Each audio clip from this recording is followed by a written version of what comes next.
আজকে জাতিসংঘ যে লক্ষ্য এবং উদ্দেশ্য নিয়ে আন্তর্জাতিক ব্যাখ্যার পরেও যে আমরা দেখেছি এই আমাদের ভাষা এবং সংস্কৃতি যে বহু মানুষ বাংলাদেশ সেই দেশে থেকে আমরা মাতৃভাষার জন্য আমাদের আজকে 21 ফেব্রুয়ারি রাস্তা বলতে পারি।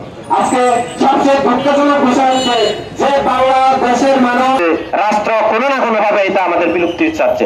আমরা আজকে বলতে প্রত্যাশা রেখে আমার বক্তব্য শেষ করছি। সবাইকে ধন্যবাদ। এই পর্যায়ে আমি আজকে আমাদের পার্বত্য চট্টগ্রামে অনেক জায়গা যেটা সংস্কৃতি আমাদের বহন হতো না। আমরা আজকে 21 ফেব্রুয়ারি আন্তর্জাতিক মাতৃভাষা দিবসে আমরা আমাদের যে মাতৃভাষায় প্রাথমিক শিক্ষা ব্যবস্থা সেটা যথাযথ শিশুদের যেভাবে হচ্ছে শিশুদের যে মাতৃভাষার শিক্ষা আমরা সে শ্রেণী কক্ষে গিয়ে দেখি সেটা হচ্ছে সে পরিষদ ভাষী দেখি কেন পার্বত্য চট্টগ্রামে শিক্ষা ব্যবস্থা জোরে করছে।